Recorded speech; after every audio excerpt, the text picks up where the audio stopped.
10 on the nose, so let's get started. I will call the meeting to order. Thank you all for joining us.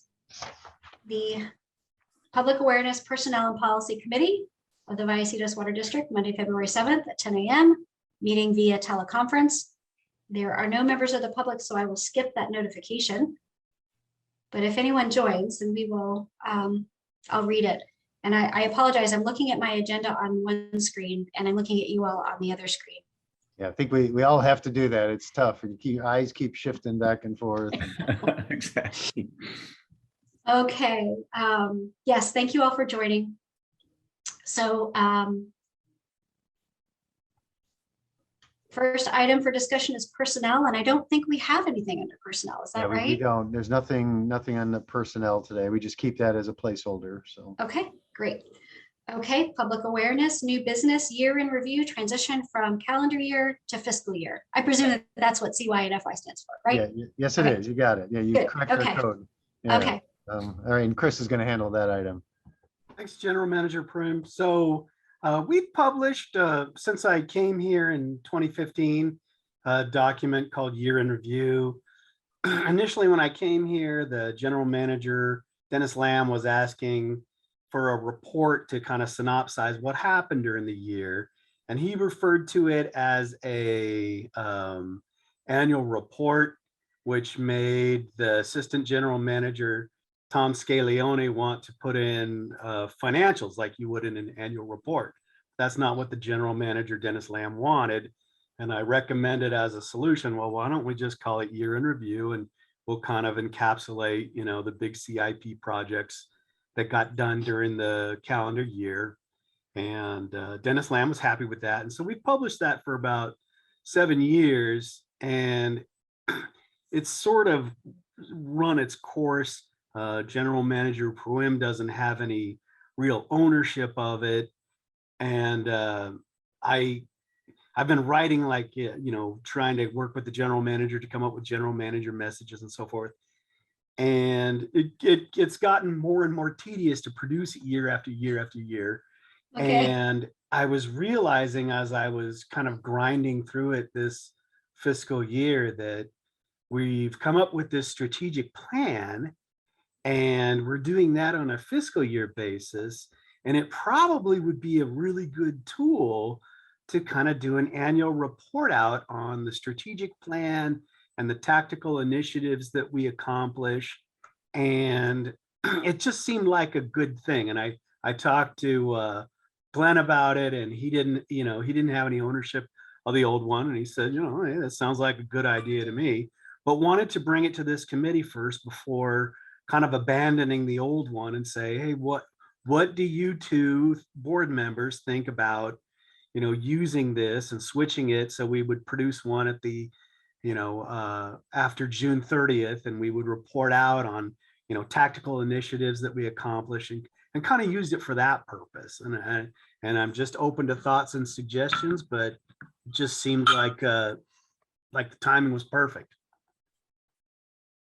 So just so I understand, you're talking about still keeping it as one document, promoting, you know, the things that we've done, and also the money, where the money has gone. So but keeping it as still one document, is that right? Yeah, one document, and I've completed the one for calendar year 2021.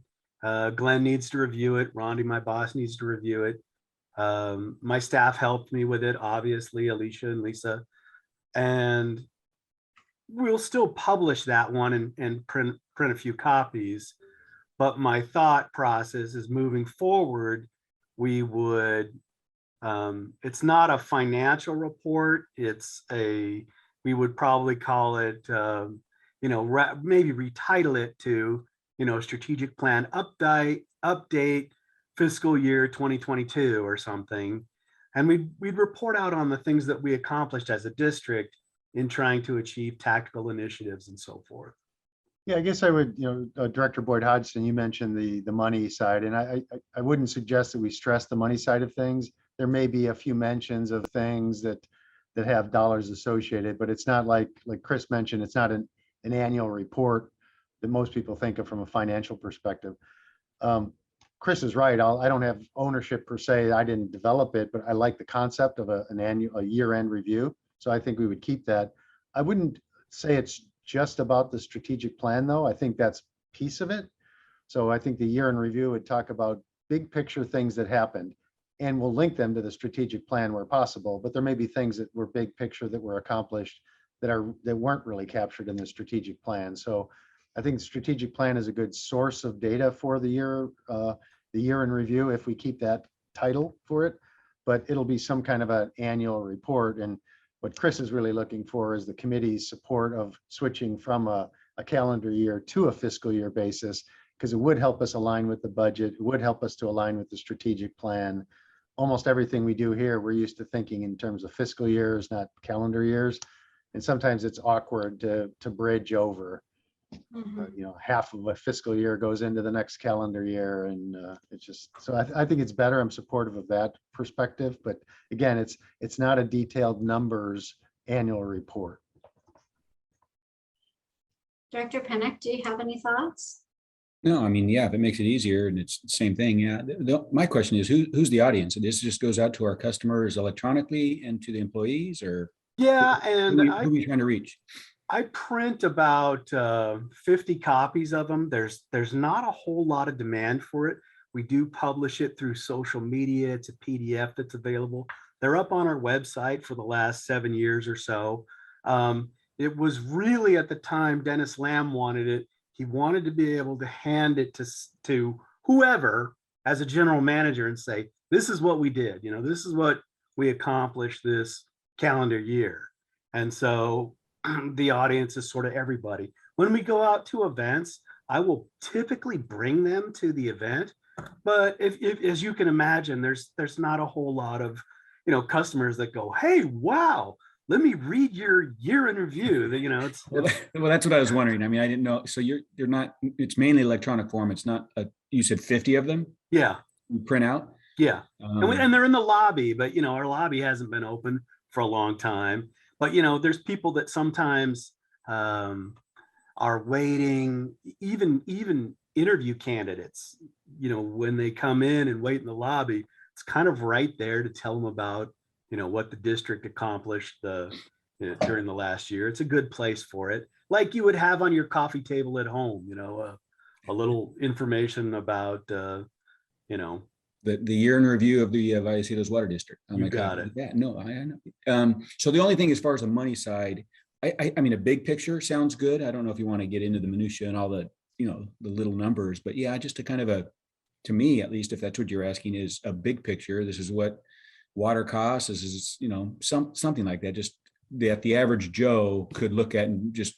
because I'm a numbers guy. I mean, you just look at the bottom line, something like that. But I don't know the purpose of this year in review or fiscal year in review is to give a big picture to the clients and customers, employees. I would include some big picture numbers. Yeah, like we can compare the budget, right? The budget was approved this, and we can say how did we come in compared to budget? Just to give people let the public know that we're managing the funds wisely. Exactly. But we're not going to give them a breakdown of pie charts and all those types of things. I wouldn't envision. One thing that I heard from Mr. Robbins is that, not a lot of people read the big report. And that suggests to me, it's not like what we do isn't interesting. We do really interesting stuff. So what it made me think of, well, let's think about a different way. Maybe it's a different format. So maybe we do the report, but maybe we also make like a one-pager infographics filled thing that says, here's all the things we did. Because we've done some cool stuff. And frankly, we've done some really cool stuff in this committee, like the scholarships, like the single plastics resolution, like the internship program. And those are things that I think would be really cool to push out to the public so that they know what we're doing for the community, as well as what we're doing for their water. It could be as simple as we processed, X million gallons of sewage. like that's important because people don't think about that. But if they had any idea, then I think they would gain a better appreciation of what we do and the value of our service. Director Boyd Hodgson, you totally nailed it. And I forgot to mention, Alicia did create a video that synopsizes the year in review document. So, pending approval by the general manager of the document, we will publish the video of it.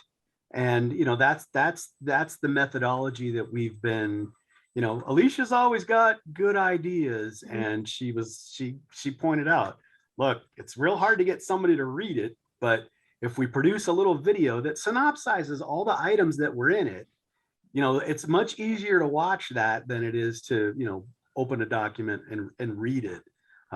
She came up with stats one time on, the general public's ability to just watch a video versus have to read something.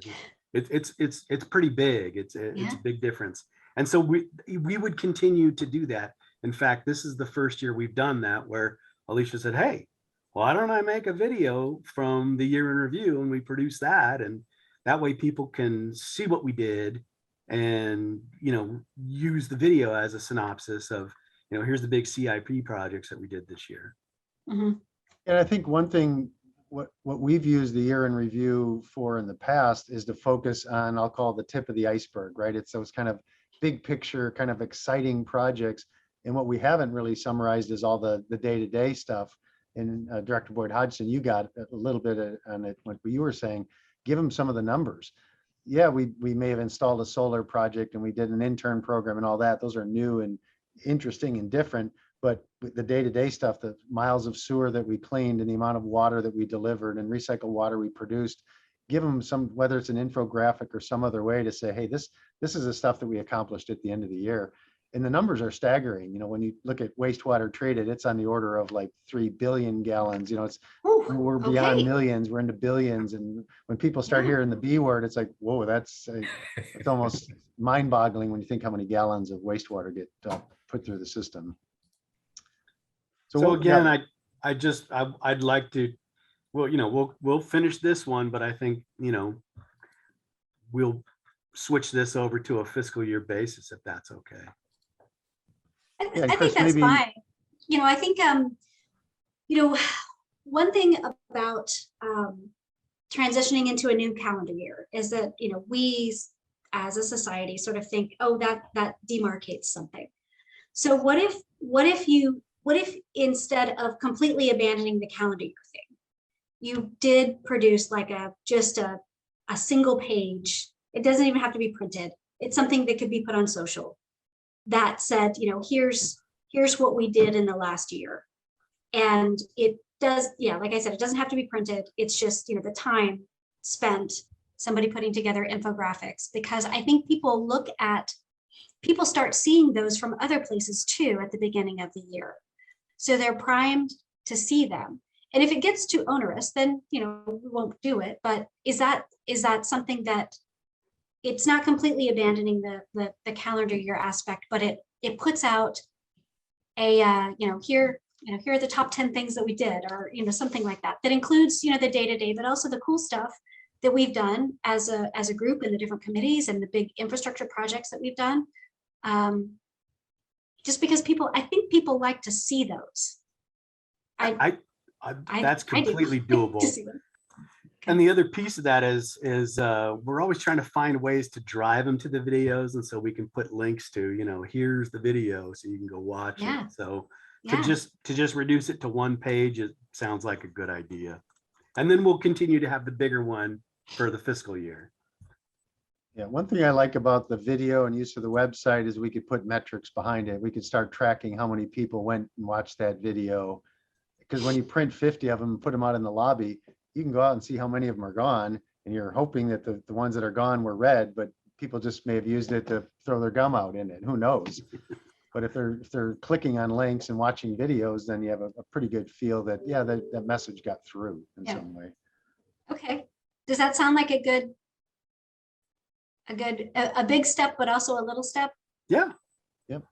And and it's a way, it speaks to public awareness, right? I mean, it's a way to promote the stuff we do, and it's another touch to our customers to let them know, how we're spending the money, but also a lot of the cool stuff that we do. Yep. Cool. So at some point in time, after we have a video or a mock-up of the video, we could share it with the two of you before we go live with anything. Would that be doable, Chris? Sure. Okay.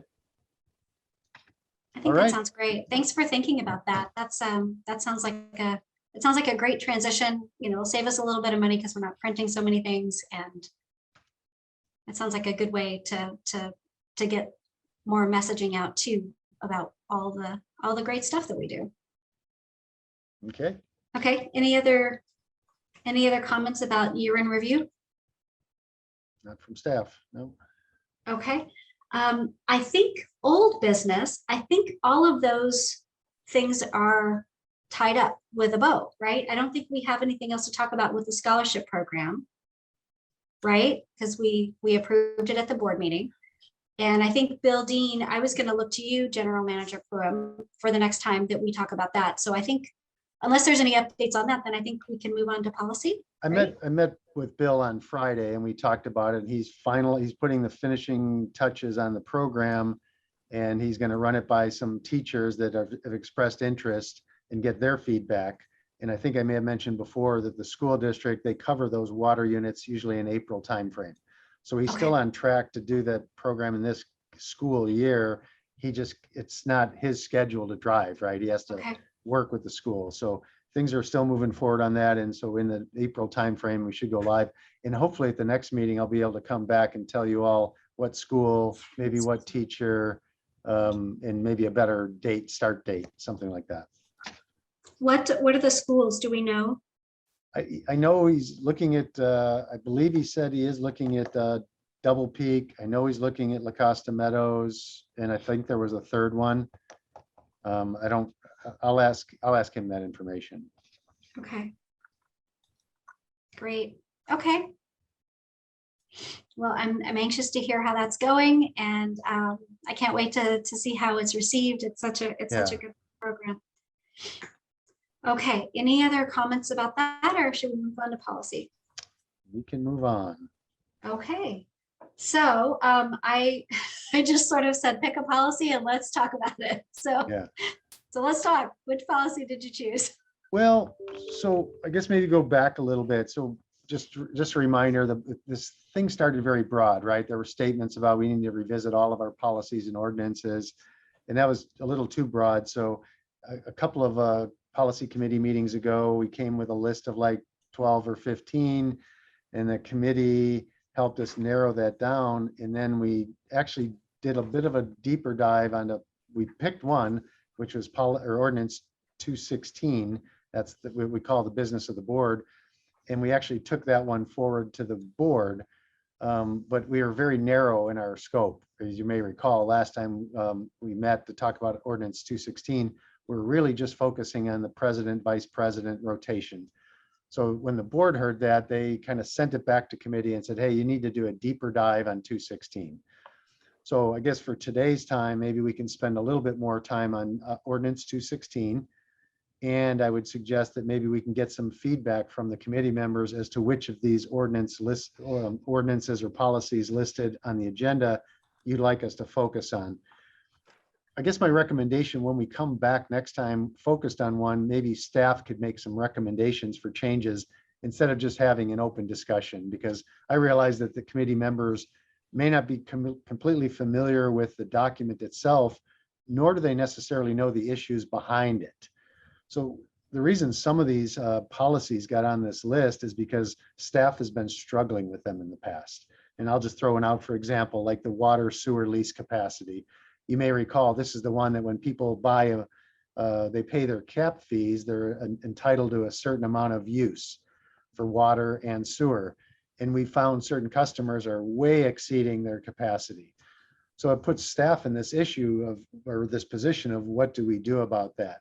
So if you just read the ordinance or the policy in a vacuum by itself, you may think that ordinance sounds pretty good, but it's kind of the organizational and political ramifications of implementing the policy is what drives these to be on this list. So I just give that as a little background so you can think of it that way when we take these forward. So I'm not asking for direction right now, but before the end of our meeting, I will to say, hey, which of these do you want to go a deeper dive in? But I will say that maybe we need to spend a little bit of time on ordinance 216 today so that we can be ready to bring it back to the board with proposed changes. And I don't know that we'll get it all done today, but I think the board's expectation is that we will see the committee's recommendation on what to do with ordinance 216. So Okay. if that sounds okay, I can maybe share my screen, go through the text of ordinance 216. And again, this is similar to the other things I mentioned. 216 in and of itself is, I think, a pretty good document. I always call it the kitchen sink ordinance because it has a lot of things in there. But I think there's only a few things in there that have been cause for concern in the past. So I've highlighted that document to try to draw attention to those. And I'd like to get the policy committee's feeling on those. And then maybe staff could make adjustments based on that input. And then we can take it back to the board at some future board meeting, hopefully with the committee's recommendation to say, here's the areas that we think need to be changed or addressed. So if you're okay with that approach, I'll share my screen. I am. I see Director Pennick? I see a couple head nods there, so. Let me make sure I still have that document up. Can you see this screen? Mhm. Yes. Okay, so this is the text of ordinance 216, and I'm not going to read all of it. And I'm Can going I, to can I just ask you, so I know that ordinances get updated periodically, and it looked like this replaced 212. I'm not sure what the history of that is. Would you mind going into the history of that? Why? Yeah, I for don't, I'll context? admit I don't know all the history, although I Okay. can say this has been the, I call, in addition to call this the kitchen sink ordinance, I call it the scab, because every time we pick at it, it creates a lot of issues at the board. It So even creates just pain. in the time I've been here, it's been revised, I think, twice. But it's in Okay. very focused areas. It had to do with, things like, does everybody on the board get a chance to sit on the county water authority? So that's flipped from no to yes. And then the board president and vice president. So if you'd like, Director Boyd Hodgson, we could put together kind of a history of the progression of ordinance, what is now ordinance 216, how it got here and what the changes were. But That's okay. I thought if you knew it off the top of your head, you could I share. I don't, don't think but I- that but I staff will needs say to spend this. time. it's been very surgical, I would say. The changes that have been made have not been wholesale changes of the ordinance. We may have added a committee that is eligible for per diem compensation. We may have, changed like I mentioned, changed the president, vice president thing, or other minor things. And as I go through this highlighted document, I'll point out what I think, some of the issues have been in the past. Okay. And you may, I don't know, if some of the comments that were made at the last board meeting when this was presented to the full board, they said we should look broader. And what I think they meant is there was just a few sections that weren't touched on. I don't remember if they said them specifically, but it was clear in my mind what the comments were about. And I highlighted them in here. So we'll go through those. So if you're okay with that, maybe what I'll do is walk through this, maybe just to mention the heading. I won't read the text, and I'll just comment whether it needs to be. I think it needs to be any changes. A quick question on when we do an update, is there anything that shows last updated? Is there a date on this, like last updated on this date? So if you go to the bottom, and I'll scroll to the bottom here, it'll usually have a date. So right here, passed, approved, and adopted is 26th date of February 2020. Okay. So that tells you, and then Director Boyd Hodgson noticed at the very beginning, and I hope you don't get car sick when I scroll so quickly, it tells what ordinance it repealed. So this repealed ordinance 212. What it doesn't say in here is when was 212 put into play, right? Okay. So you can go back, you can go to our website, look up 212 and say, oh, wow, that was only a year before. You can kind of tell the fact that it went from ordinance 212 to 216. That tells you there wasn't a lot of passage of time because there's only 3 other ordinances that got adopted in that period of time. So it'll tell you it's only been a year or two. So, but yeah, there's a little history you can glean from just reading through the ordinance. So unless there's any other questions, I'll kind of walk us through this. Sounds good. All right, so section 1 is business of the board. Section 1.1, it talks about, when the meetings are, first and third Wednesdays. I haven't heard any complaints about that. Section 1.2 tells what to do with adjourned meetings. 1.3, it talks about special meetings. You've all have experienced a couple of special meetings, right? We've canceled a meeting and maybe we rescheduled one to the second Wednesday, which is neither the first nor the third Wednesday. And since it wasn't the first or third Wednesday, it's called a special meeting and it has special rules. Interestingly enough, it's got different posting requirements. For our regular meetings, they have to be posted 72 hours in advance. Special meetings only have to be posted 24 hours in advance. So sometimes the public says, hey, wait a minute, why didn't you post that meeting you held on January 12th? Why was it posted on Monday, not on Friday? And it's partly because we had some vacation and coverage issues, but the real answer is, well, because it wasn't legally required to be posted on Friday. So we complied with the Brown Act, but it's different. So sometimes that raises some questions. Section 1.4 has some rules for conducting meetings. I haven't had any problems with that. We follow Robert's Rules of Order. We don't give a primer on what Robert's rules are, but I think the board members assimilate pretty quickly on how we conduct our meetings. Haven't heard much feedback.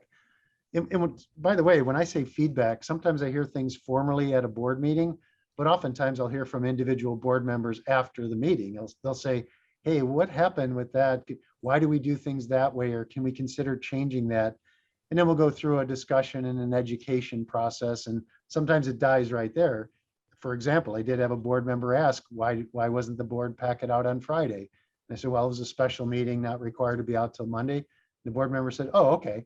They were concerned that we had violated the posting notification requirements. They weren't questioning whether we should or shouldn't have. They just wanted to make sure we weren't in violation. So 1.5 just talks about the agenda and how it gets prepared. And I will say this, and whether the committee wants to do anything different, I don't really coordinate with the board president in the preparation of the agenda on a typical basis. I will get together with the board president on the Monday before the board meeting just to say, hey, here's what's posted, and go through the issues. From time to time, I will coordinate with the president and say, hey, would you like me to put this on this agenda or the following agenda?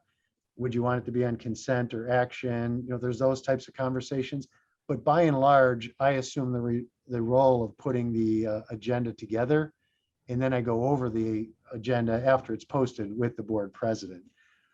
This doesn't get into that level of detail. It does say, but it does say in cooperation with the board president, and that cooperation is typically minimal, but it does happen from time to time. And as it says, the last sentence of this, any director may request any item to be placed on an agenda. What it doesn't say is, does it automatically get placed on there if a board member requests it? And historically, we have. Some other agencies require a second. So, we have that section of our agenda that says items for future board items. If a board member brings it up, it typically is automatic that it gets placed on there. We tend to have a little bit of consensus and people say yes, but we don't take a vote or anything like that. I'm not suggesting that we change section 1.5 of ordinance 216, but they're just highlighting the fact that it says they may request. It doesn't close it out to say, how does it automatically get on there? We may want to consider closing that loop. Or because I would just say, otherwise you read it, it says, well, if it's requested, it should be on there. Clarifying it may be helpful. Any thoughts? Can I pause there and see if the committee has any thoughts about whether we should clarify 1.5?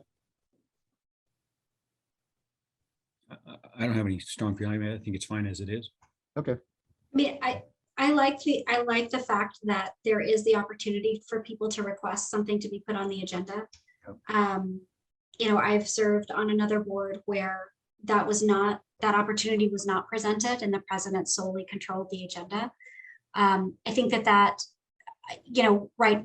I see, one of the reasons why we are having this discussion is because we've sort of gotten into a bit of a stymie with practice versus what our policy says.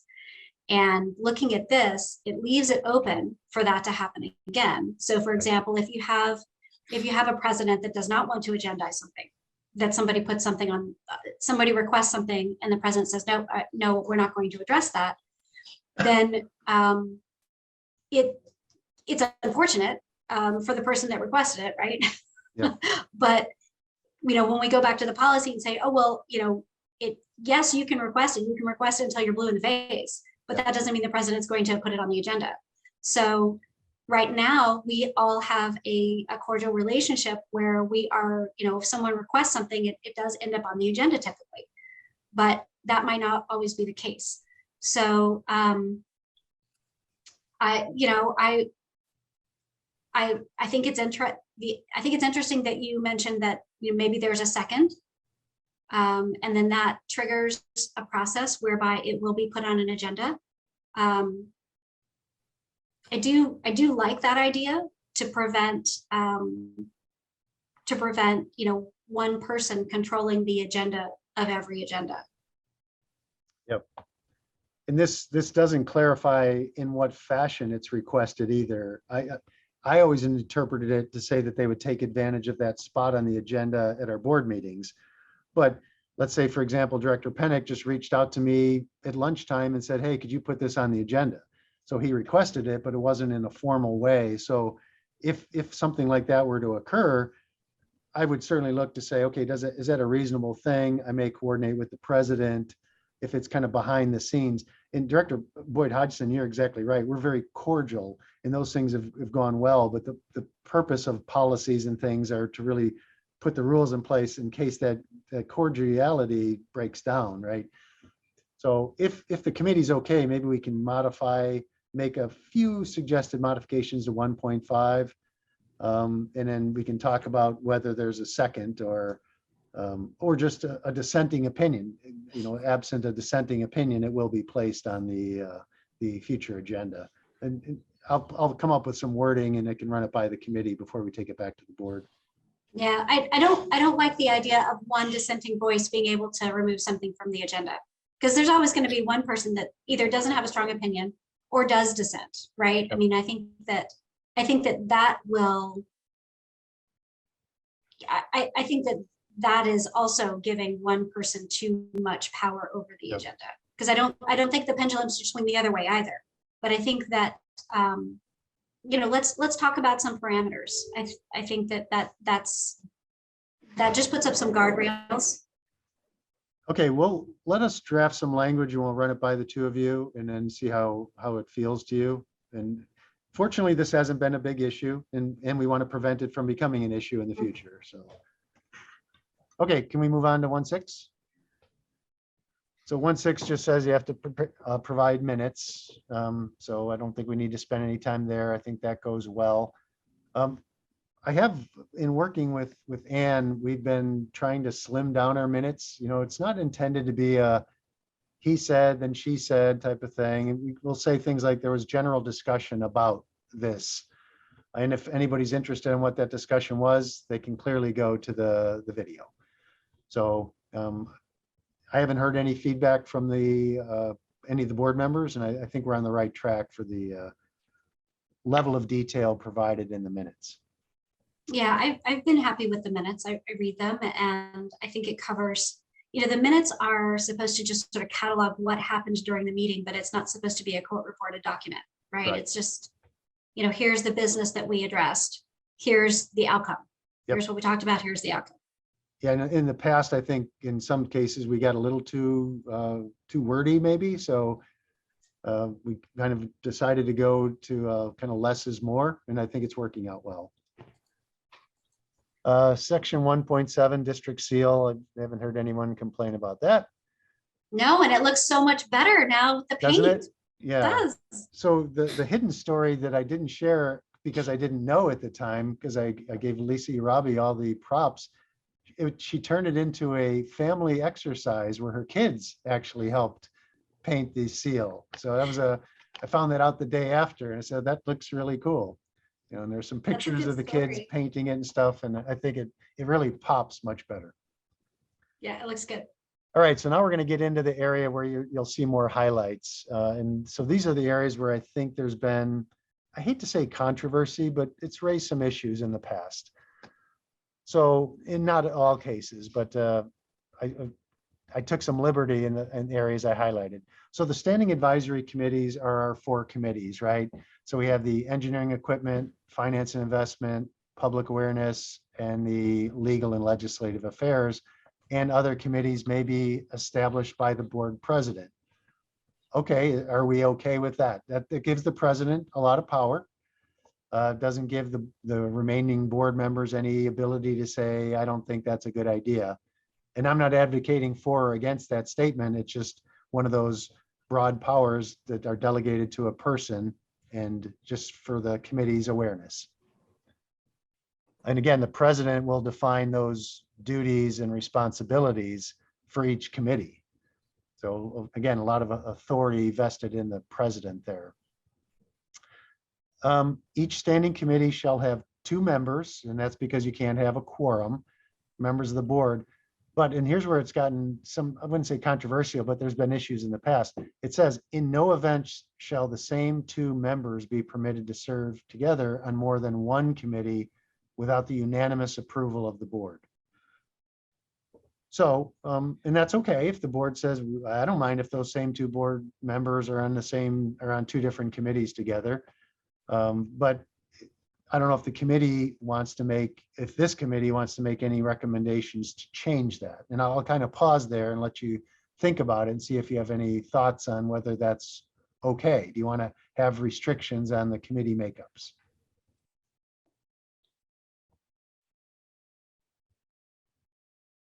Director Pinnock?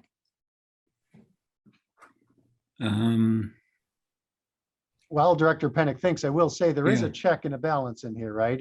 Well- If somebody says, hey, it looks like that president made assignments that have the same 2 committee members on 2 different committees, somebody can say, I don't think that's right. And then it could kind of call the vote. It has to be unanimous approval. And if the president doesn't get the unanimous approval, they have to make recommendations for different makeup of the committee.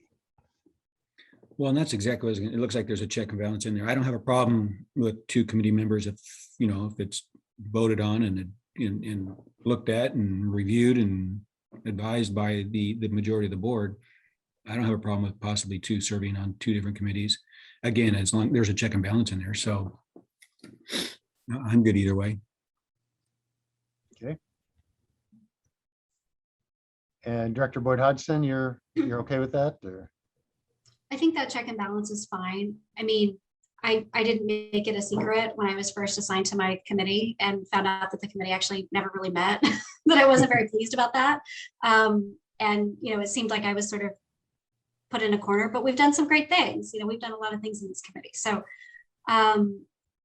you know, I think that it is what it is. It does vest a lot of power in the president being able to assign the committees.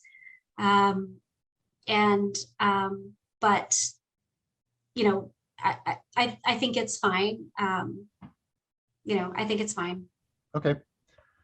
In the last sentence of that section A, it talks about the chairperson for the committees.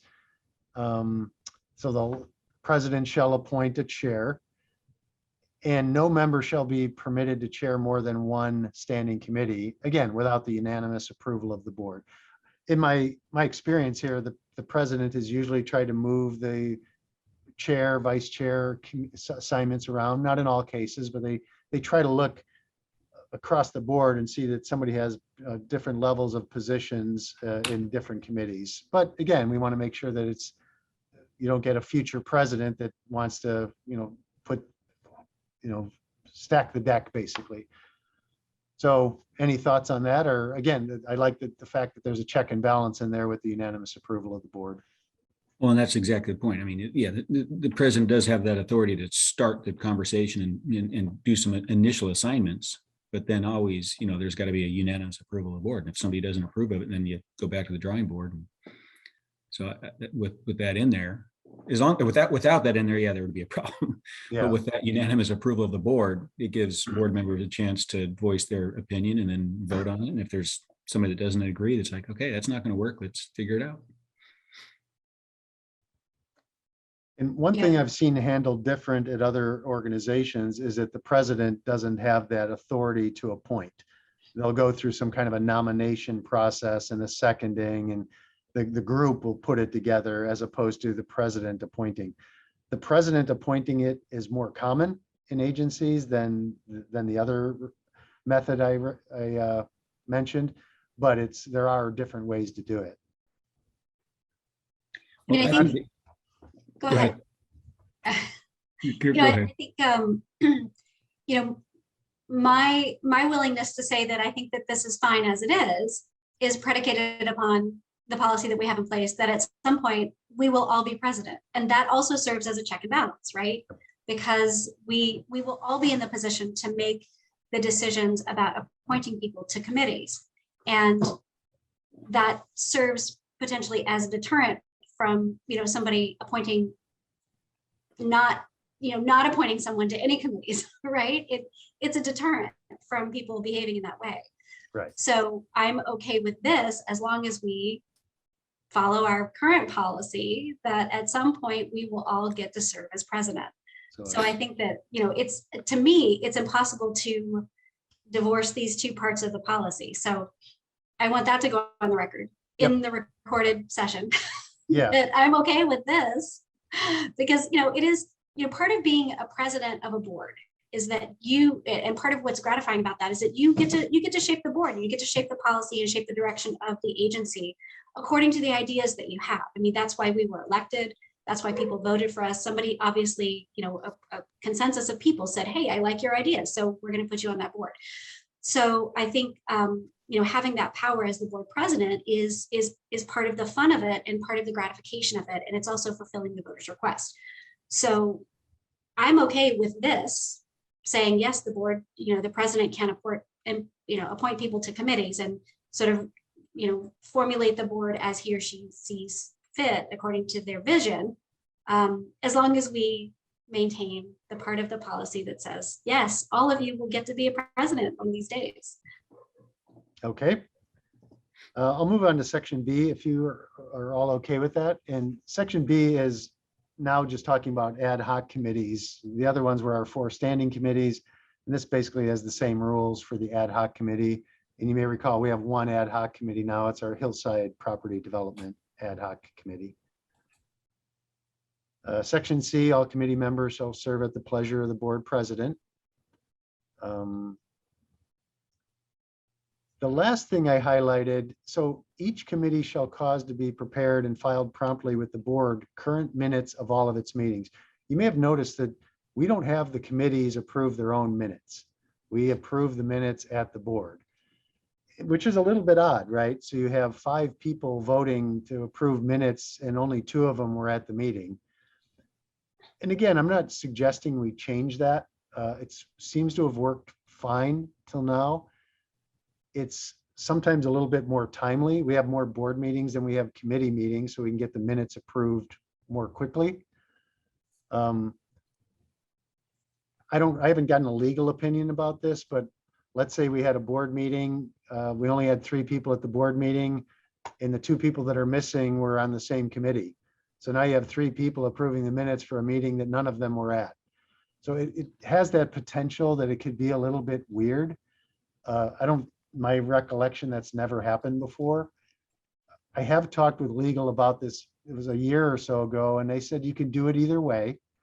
I haven't talked to them in detail about which is, better, or are there legal pitfalls to it, but I'm just highlighting this to draw to your attention that it's not uncommon. A lot of agencies do it the same way, but some agencies do it where the only body that approves the minutes are the committee where the minutes were from.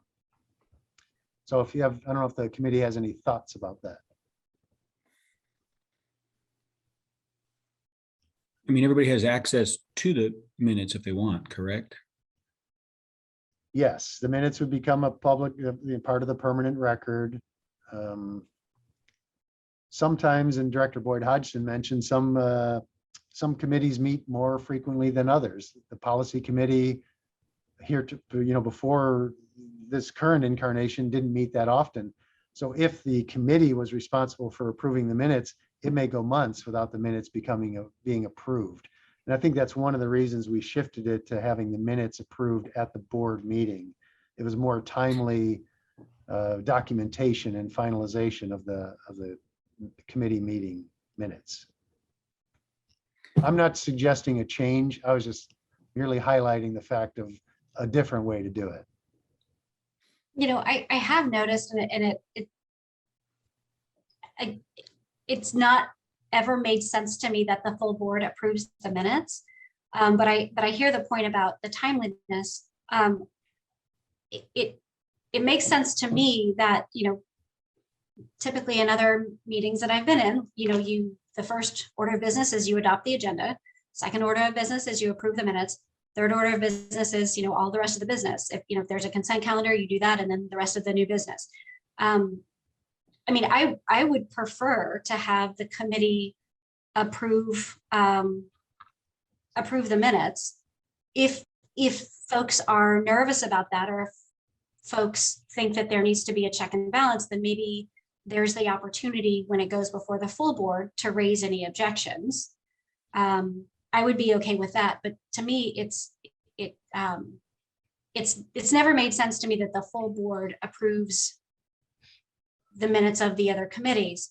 I like seeing them, like I like being able to see what's going on in the engineering committee, for example. Yeah.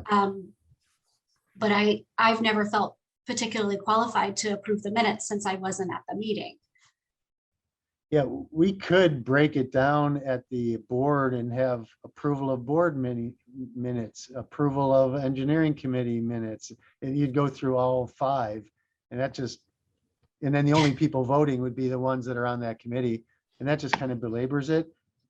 I think it may not need to be fixed. I think it's okay. It hasn't caused any problems in the past, but just for maybe discussion purposes. I mean, the minutes are the minutes. We're not approving the content. We're just approving that they're written up properly. And so it seems like that's why there's 2 board members on each committee. If there's an error, then kind of the onus lies on one of those 2 committee members, Right. to bring that up to the board and say, hey, wait a minute, I read through them, and this, I mean, and then we can approve. We're not approving the actual, I don't know. It seems like we're just approving that meeting went on, and that the minutes were taken properly, and those, you know, we're actually approving those 2 board members ran that committee meeting in a proper way. Yeah. And if it wasn't done properly, hopefully one of those 2 board members would step forward and say, yeah, no. Yeah, they could say the minutes don't accurately reflect what happened at that meeting. Yeah, so that's, I mean, I'm okay with it how it is. It just means there's more responsibility on one of those 2 board members to come forward if it wasn't done correctly. Right. Okay, so I think I'm hearing it's okay to leave it the way it is. I'll double check with legal and make sure that there's no problem with this. Because, for example, what does Director Pennick's yes vote mean to approval of the engineering committee meeting minutes? You know, he wasn't there. Absolutely nothing. Yeah, so. Okay, You know, and I guess I'm okay with that. I think I'm okay with that. I think I was leaning towards changing it. And maybe that didn't come through clearly. Oh, Anne has her hand up. Go ahead, Anne. I just wanted to put my 2 cents in there. Yeah, please do, since you got does the all the minutes minutes, yeah. and you Does it- don't typically make mistakes. Well, that's nice of you to say, but we do make mistakes sometimes. And what's happened in the past, it doesn't happen very often, but in my experience here, you know, one of the directors has in the past said, well, you know, this name is spelled wrong or something like that. I mean, something like that. And then it's noted in the minutes of that board meeting that a correction was noted.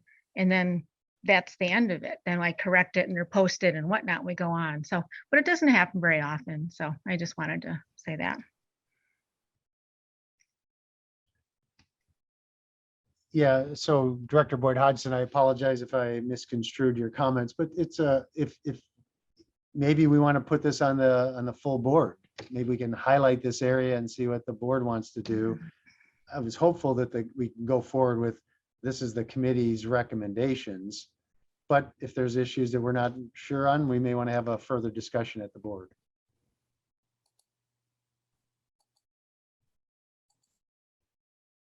I think it's worth bringing to the board. I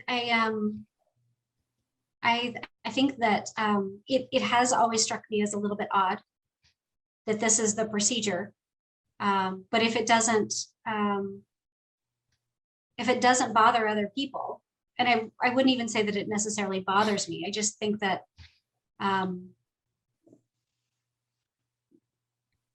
you know, if I'm voting on the minutes as accurate and all I have to go on is the minutes that I'm voting on as being accurate, it Right. seems a little strange, Yep. Yeah. What are you really approving? Yeah. right?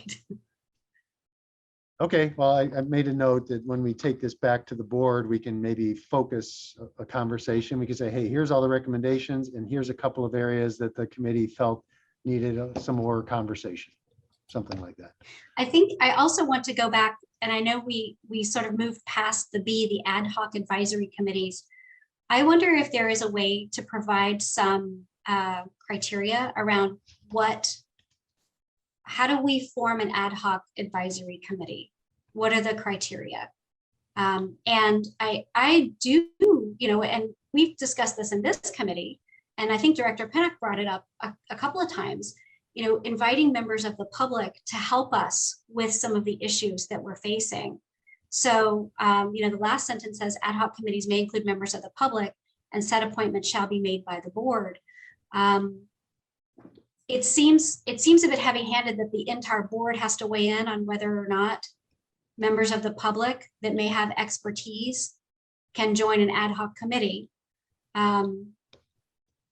So I don't know exactly what that means. I don't know if that's unanimous. I don't know if that means that the board has to consent unanimously that members of the public can be brought in. I don't know if it means the board unanimously has to consent on a specific member of the public. So some language around that might be helpful. Okay. Section 1(8) A or B.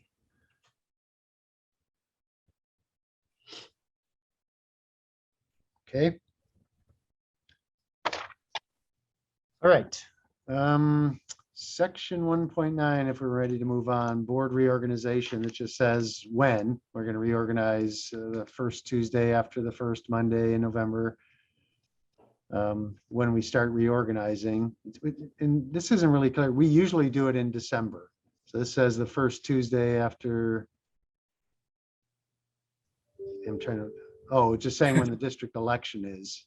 Yeah, so we shall reorganize at the first meeting after the election. That's typically the first meeting in December. That's what we shoot for. Mhm. Okay. So this is the 1.9B, was the issue that was under scrutiny last time. Board policy determines that the board will reorganize annually to provide that each elected director will have the opportunity to hold the office of president once during their first term. So just to reiterate, we have not violated this section of the ordinance.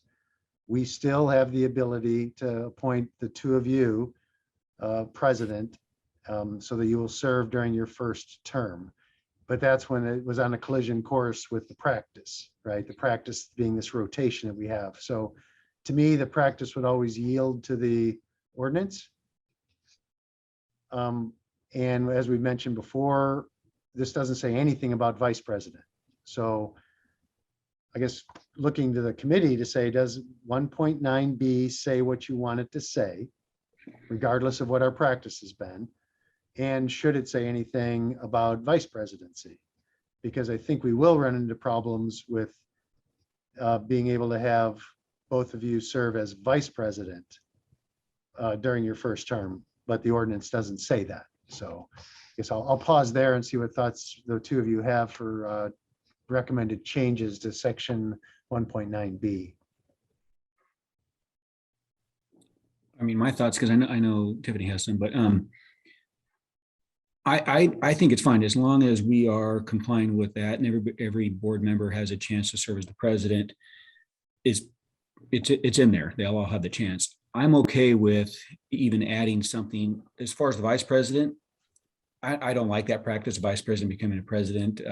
I think it should just say the board president, it's up to his discretion to choose his own vice president, and that can change at any time. So that's whoever he wants to serve, regardless of if they've served before, if they're old on the board, new on the board, whoever. And then it's just in that rotation where each board member will have the chance to become the president. I think it's written fine. I don't think there's a problem as long as we just don't worry about the vice president and that transition going from vice president to president. So I'm okay with it actually as it is, because I think we've been operating pretty well. That's my own 2 cents though. I think if nothing else, us bringing this up to the board manages expectations, right? And I think that it calls out the idea that just because you are vice president doesn't mean that you are next in line to be president. And in fact, that can't happen, the current organization of the board, given our policy. So I think it's sort of saying loud and clear a management of expectations. And I would be okay adding language saying what Director Pennock just proposed, that that if just because you are vice president doesn't necessarily mean that you will assume the presidency, because we can't do that this time around. The math of this works so that every new board member, unless there is a catastrophic resignation of all of the board members at the same time, or 4 of us, the math of it works given the current election cycles. And it is easy to do.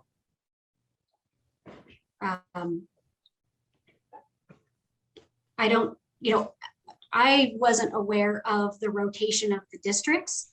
I didn't know that until General Manager Perumi brought it up in a meeting.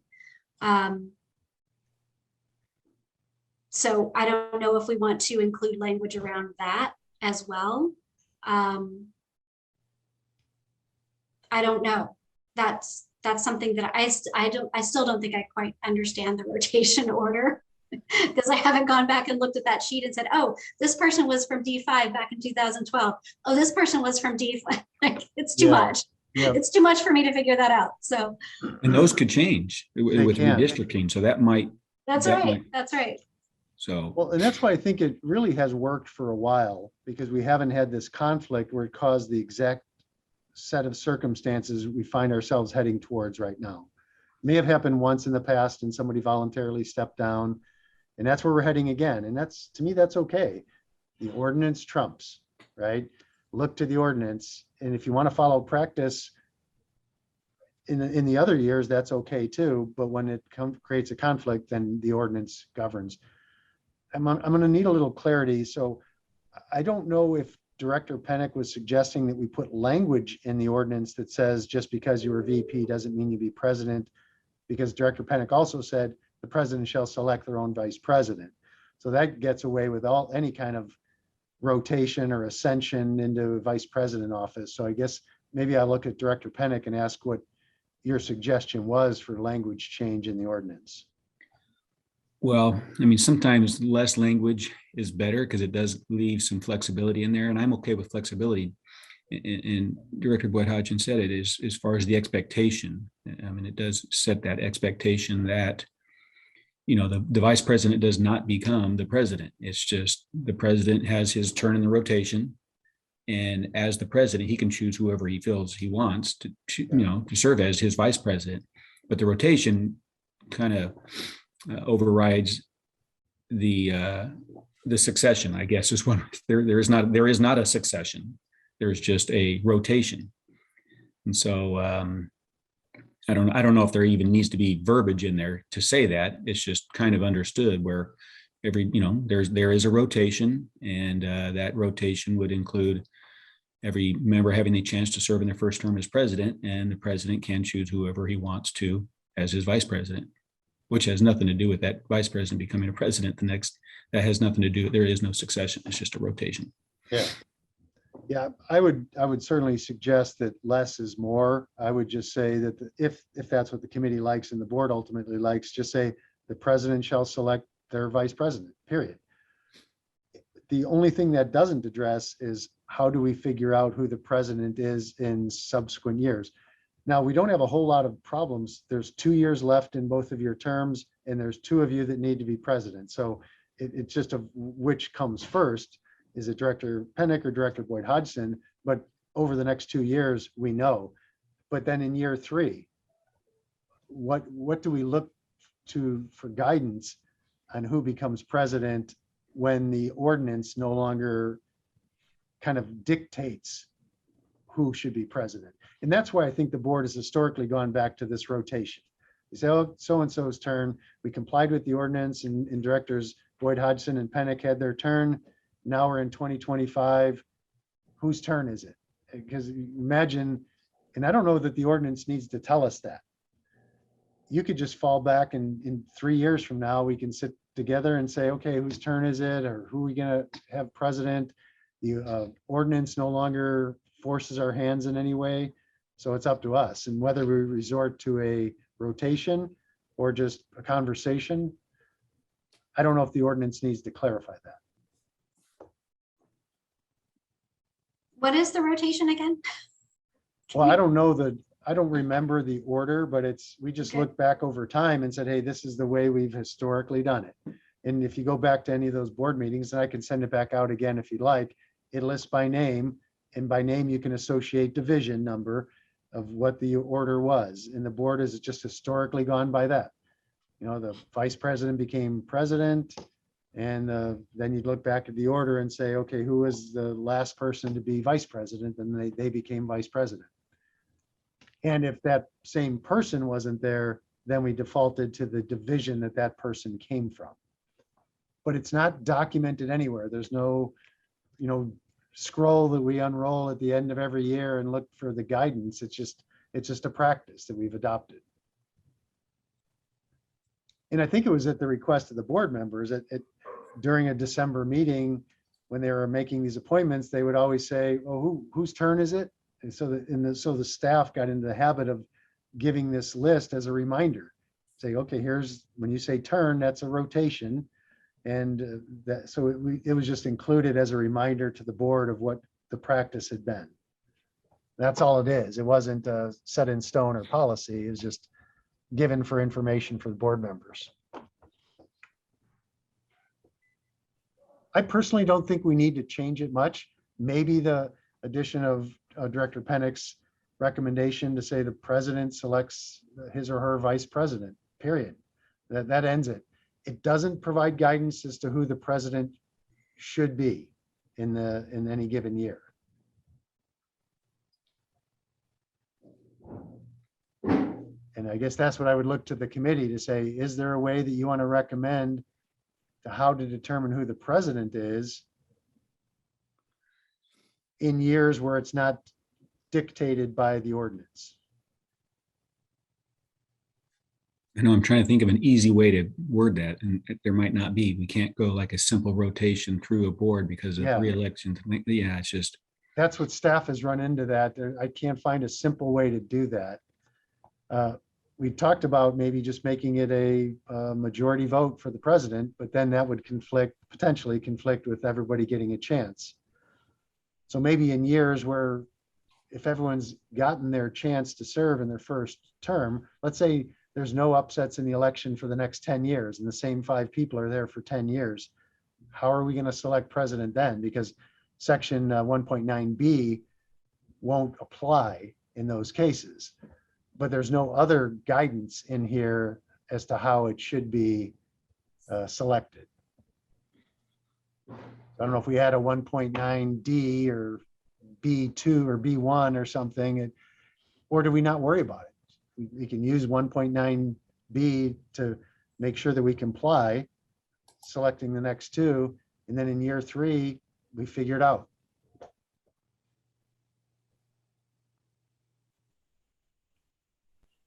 A lot of other agencies do say it's just simple majority vote. Now, I'm not suggesting that that's what we do. I'm just saying that they do. It's another way to do it. So that would, if we implemented that, that would narrow the field of who can be voted for, right? Because it would, let's say 3 years from now, it would be, one of the other people. If it's a new person, then that person would be in the mix. Correct. Yep. Well, I guess, everybody could be in the mix. Let's say there was a turnover at a board seat in one of the divisions that'll be up for election in November. So that when you after the two of you become president to comply with 1.9B in year 3, then everybody would be eligible for a majority vote until such time as that person's clock is down, and then that new board member has to be forced, not forced in, I hate to put it that way, but we're mandated by the ordinance to place that person in the position of president. I can't find a simple way to do it. Maybe just put in their alphabetical order, mate, and that'll be simple.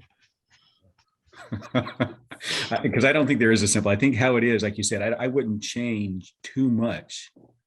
Well, alphabetical is just as arbitrary as like the rotation through the numbers, right? It's the same. That's true. That is true. I mean, I kind of say that, tongue in cheek, but I think it's just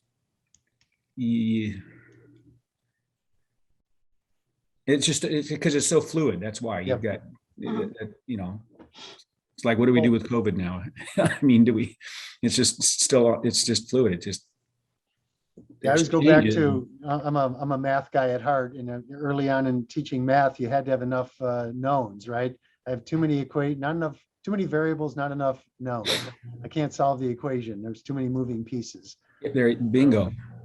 So you do the best you can, which I think we've done. I mean, as long as because sometimes if you put too much in there, then we're going to have conflict of policy, and we don't want to have conflict of policy.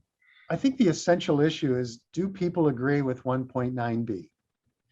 Do we think that everybody should have a chance in their 4-year term to be president?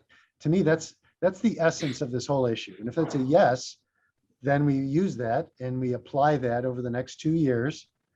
And then in the 3rd year, it doesn't apply in that 3rd year. And then the board has to figure it out. And that's not, what you may want to go back to the rotation. You may want to say, hey, we had to skip over Hernandez. He was due to be president, but 1.9B got in the way. So he was paused for 2 years.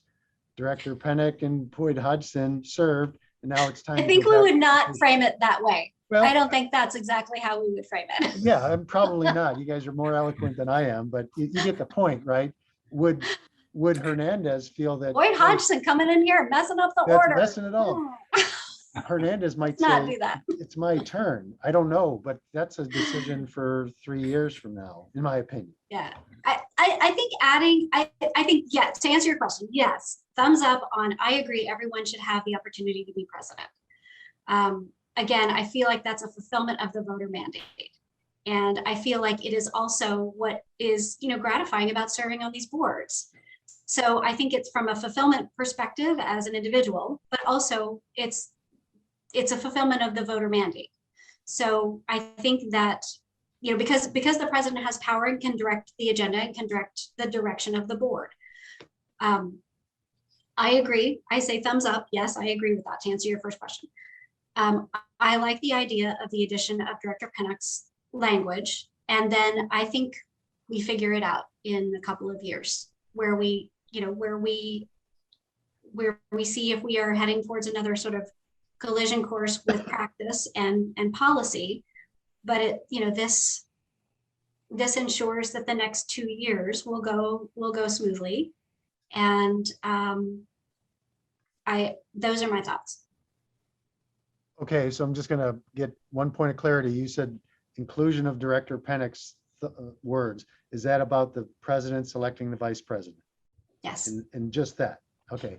Nothing to do about the vice president doesn't necessarily ascend to the office of presidency. I'm going to leave. That's not going to make it into it, but it will say the president appoints.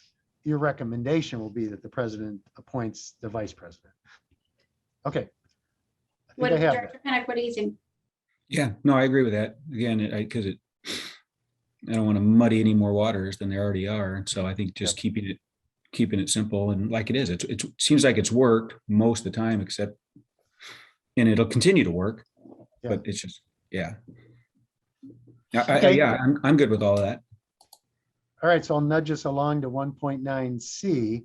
So this is another issue, and I think this was brought up by Director Sinella at the meeting, that he felt that there were some other issues that needed to be addressed, and it wasn't just the president, vice president.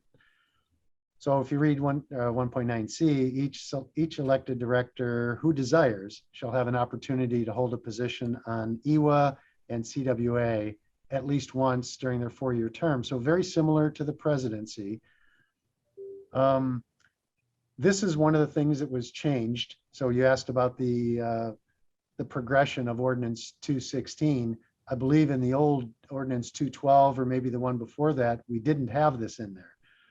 So this got added. But so here's the problem with these. Both of these agencies, particularly the Water Authority, they want board members to be on there for quite some time. The Water Authority prefers a 6-year term. So when we appoint a representative from Vallecitos, the Water Authority would prefer that person be on there for 6 years. Now they realize that person is a politician at the whim of the public on 4-year cycles, and if they're not reelected, then they can't continue to serve. Well, they can, but that's a different issue. But their preference is that they be 6-year terms. And similarly with Encina, they like stability. They want to have, because these are both very complex organizations, and it takes quite a bit of time to learn those organizations, and the rotation of representation does not serve that organization or our interests very well. So I think that our board is probably looking for the committee's recommendation on what we want to do with 1.9C. I don't think it should be a rotation. It certainly shouldn't be an annual rotation. And I guess the question on the floor is, should it be at least once during their 4-year term? Or are we doing what we feel, what the district feels is in the best interest of the district being represented at those organizations? So with that, I can guarantee that the rest of our board is going to be looking to our committee to give some recommendations in this area.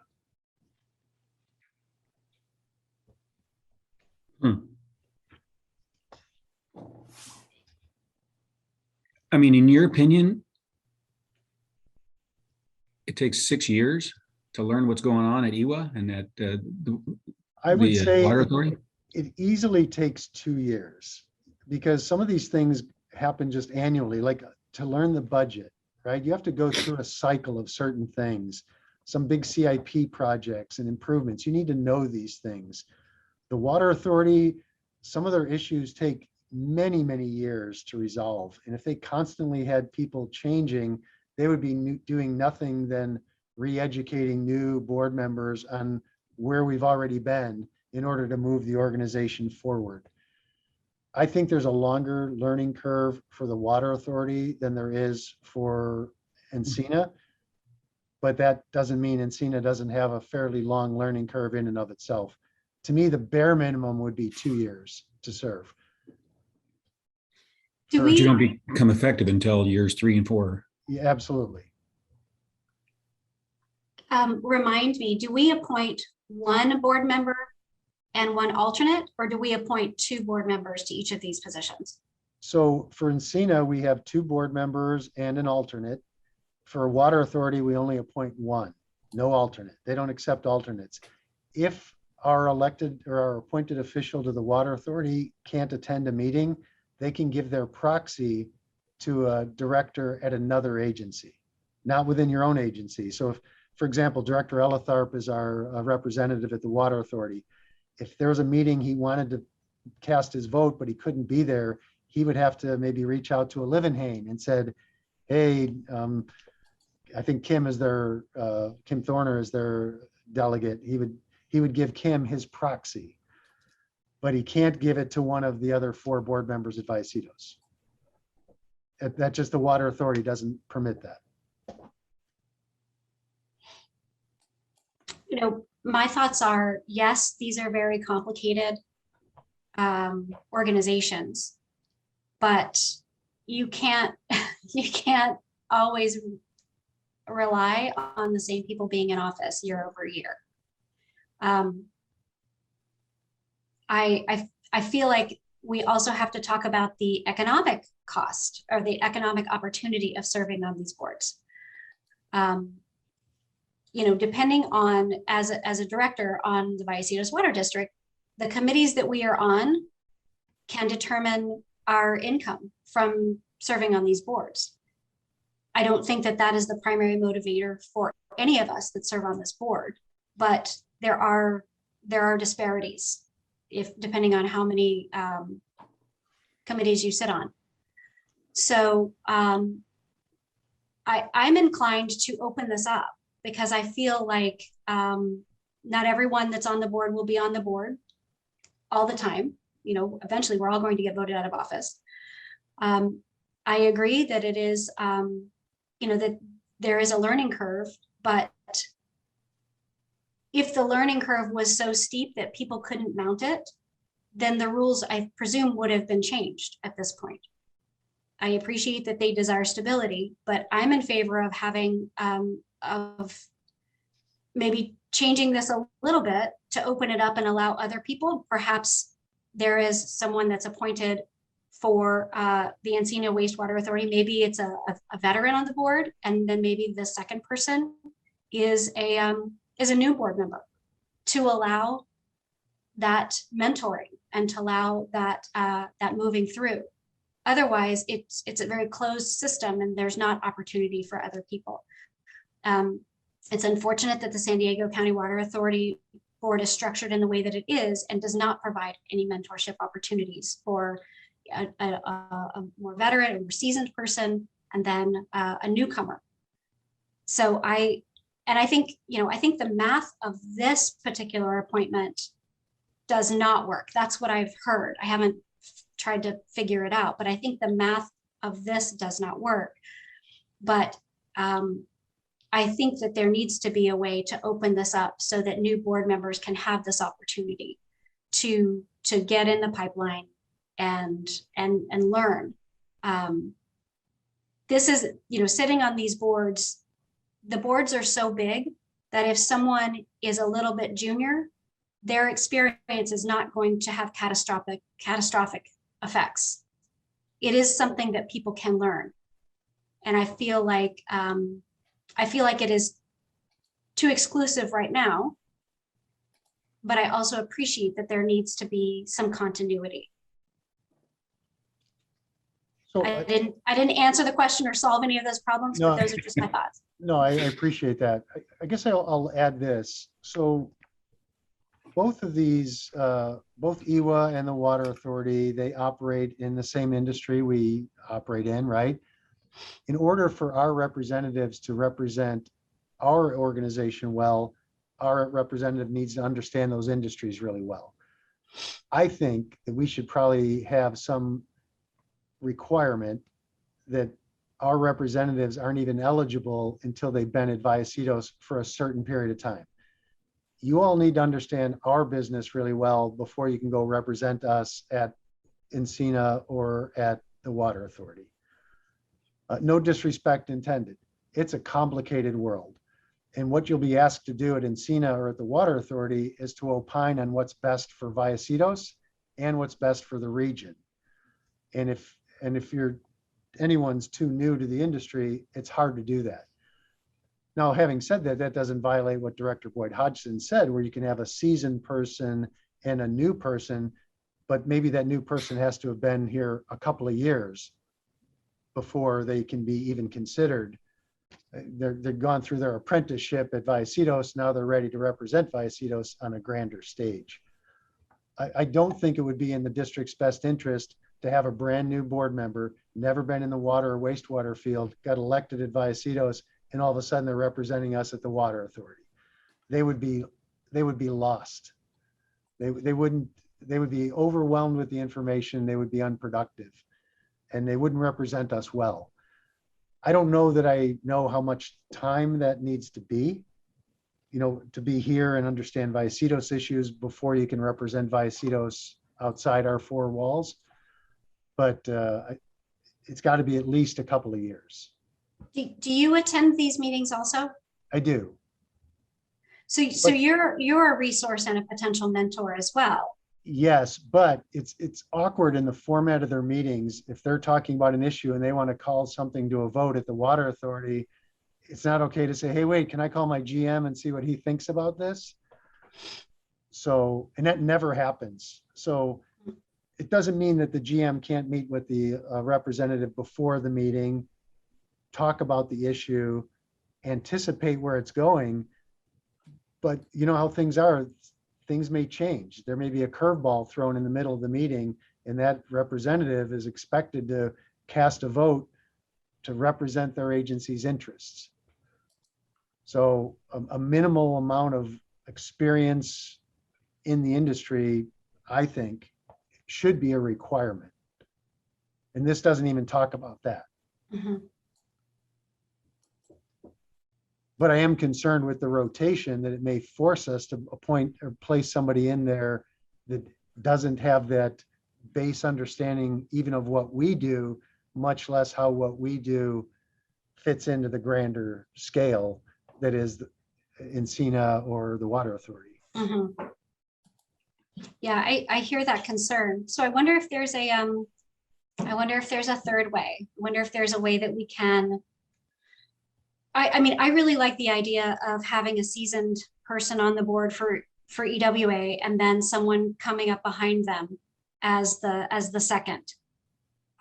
We can't do that with San Diego County Water Authority. And again, I don't think the math of this works for everyone to serve once.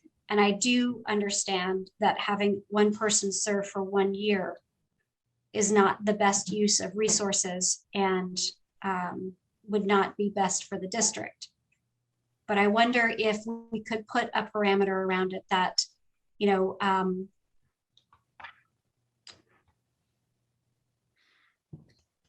mean, At my least- 2 cents is, one, it's not that complicated. I mean, clean comes in, crap goes out, right? But I'm just saying, I'm just saying.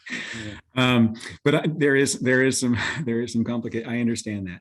I mean, to me, the quick answer is just to remove that. Because I agree. I think at the discretion of the board president and the board, we understand, especially when it's explained that way, hey, we need some seasoned people that understand. But somebody like, when we take that out, it does give the discretion up to the board president and the board to elect whoever they want. I mean, somebody like Craig Ellithart, who comes in first year, he could have been elected to that because he has that experience. So that again gives you some flexibility to appoint whoever the board and the board president and the GM feel would be the best representative for our district at EWA and the Water Authority, based on just that explanation. Here, we need somebody that is, and then once they're elected, you know, they serve 2 years, 4 years, their whole term. I mean, again, that would just seem like it would be up to the board and the board president and the GM discussing it at a board meeting and saying, yeah, you know, Craig's there or Jim's there, whoever has that. But I like Tiffany's suggestion as well, is that you do have the alternate there kind of learning along the way. So maybe on their reelection in their 5th year, they would be seasoned and ready to roll in the next term.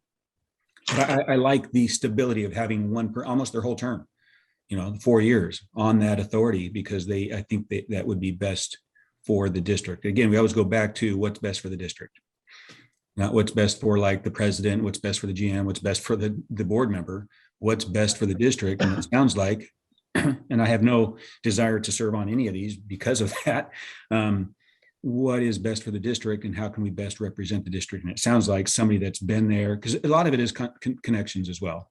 So after 2, 3, 4 years, you make some connections and you might have some pull in one of those boards after you've served there for a period of time. So my recommendation would be either to remove C in its entirety, or, you know, almost put at the first year when they are appointed during their whole 4-year term, serve on one of those boards, knowing that Director Boyd Hodgson said there is some financial ramifications again, that just leaves it up to the board to assign that individual just one or two of those, and then somebody else has the opportunity to serve elsewhere. I mean, we can divide that up so we all have the same opportunities. And I think the board president has done that very well, trying to make those equitable. One thing I Well, will but- say about the economic opportunities, it's pretty close. If you look every quarter, we put in the director compensation. And if you look at the number of per diems, there's not a big disparity amongst any of our board members in terms of how many meetings they've gone to. So that's good. I'm not saying it's not an important aspect. It is, but it hasn't been that problematic. So sometimes you'll find that people go on more conferences, right? They may go to more aqua or something and they get per diems for those. So they may have some more per diems in their quarterly, but it's not necessarily related to their appointments or assignments. Well, I think that's debatable, but getting back to Director Pennock's suggestion, why don't we remove it? I'm okay removing it.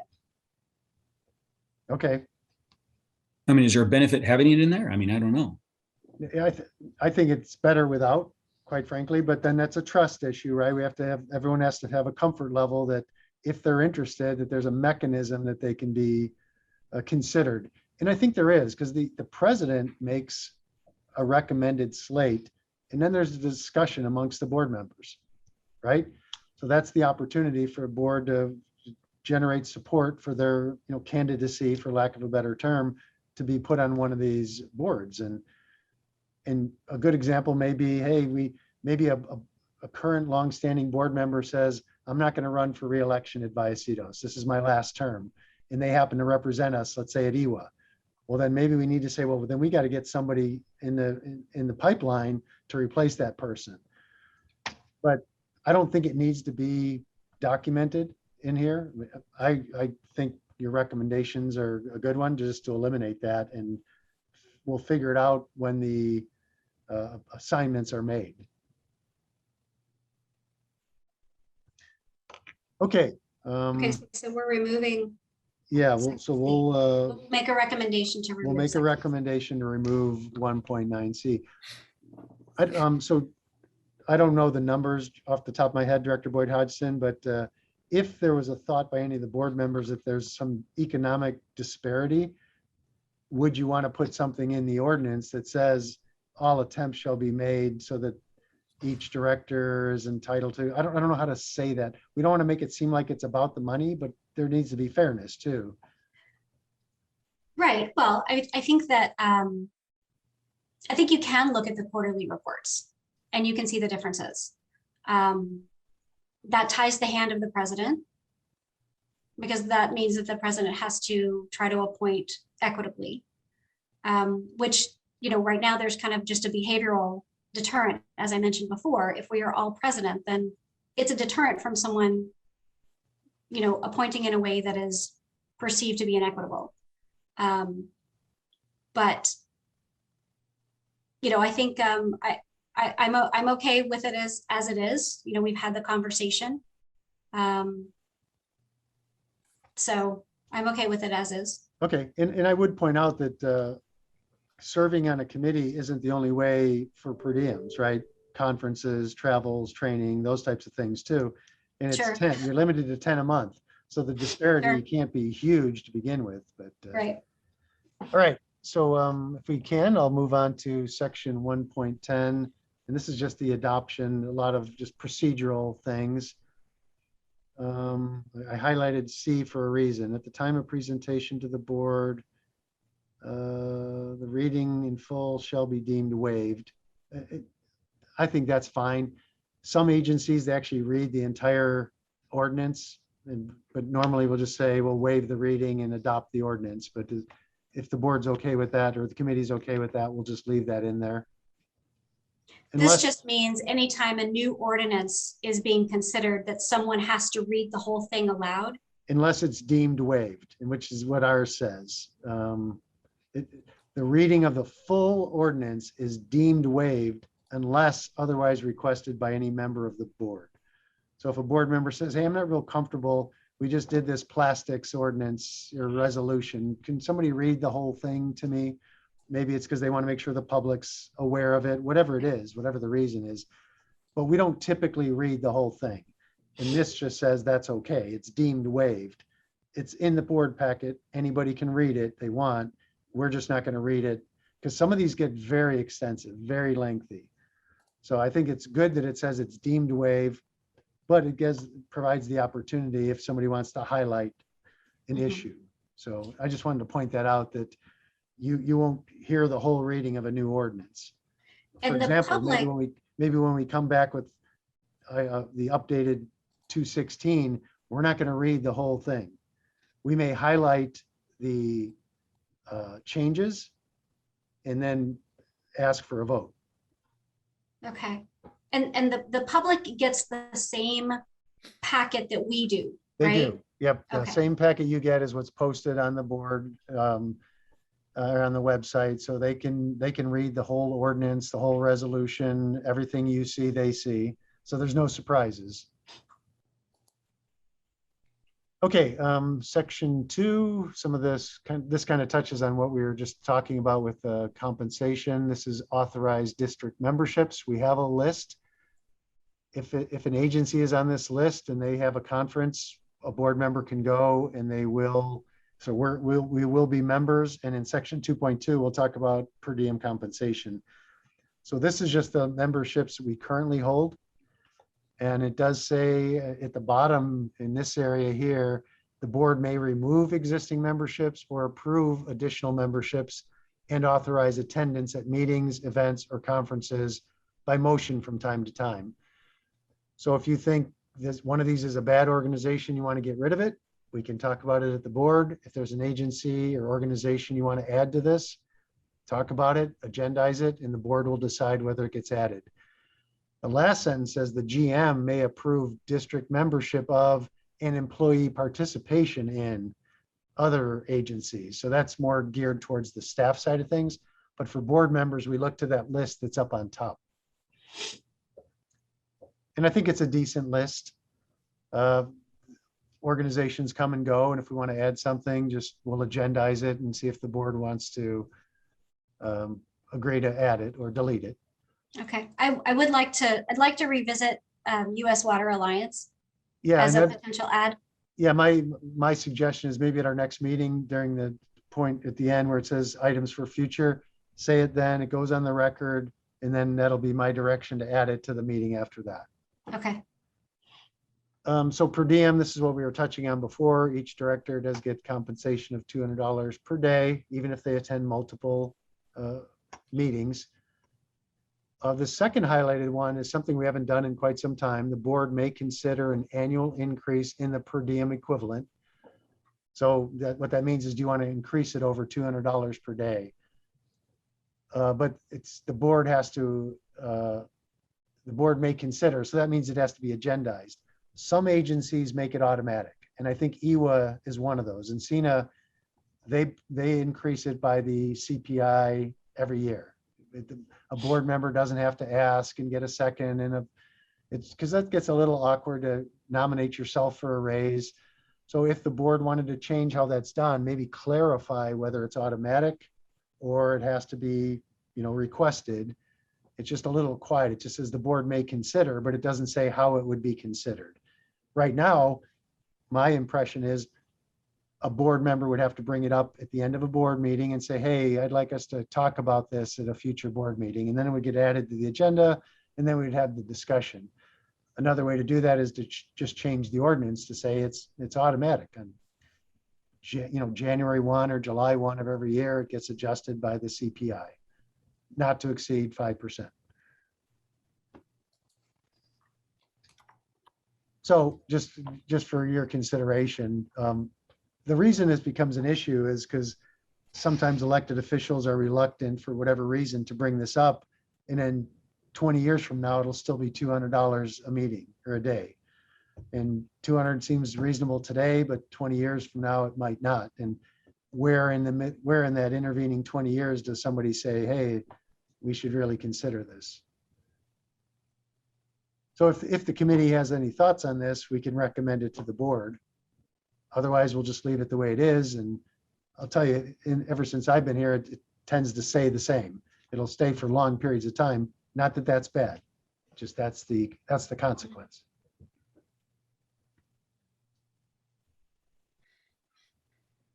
And then there's, it gives a whole list of what's eligible.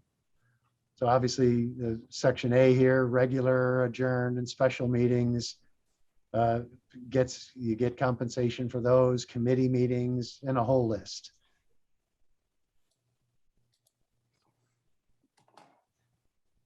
I mean, nothing's Okay. jumping out at me. Yeah, nothing's jumping out at me to make any changes there. Okay, I mean, So that's my Yeah. own opinion. I'm okay with that too. I just want to clarify. So the one that says, wait, letter C. So for example, Encina wastewater reimburses meetings, but we also don't reimburse for the same, a board member doesn't get paid twice for going No, to a single meeting, right? the only time they would get a check for us is if that agency pays less. And I think that happens every month. I think the water authority only pays 150. So they get a $150 check from the water authority and a $50 check from us. So they still get their $200 for a per diem. It just doesn't all come from Vallecitos. Mhm.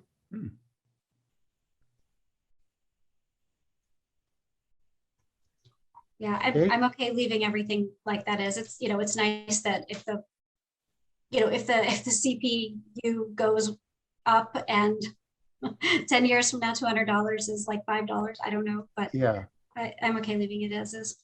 you're both okay with leaving it as is? Okay, Yes. that's fine. Section 2.3. So for travel, we have issues with travel from time to time. There's two parts where it's covered. It's covered here in Ordinance 216. It talks about reimbursement. But then we also have an employee handbook that talks about travel, and that covers some of it too. Well, I will say this. So I highlighted a section. It says lodging expenses may not exceed the maximum group rate established by the conference or activity sponsor. So what that means is Aqua has a conference and they said, hey, we booked this group rate, $180 a night, but availability is limited, right?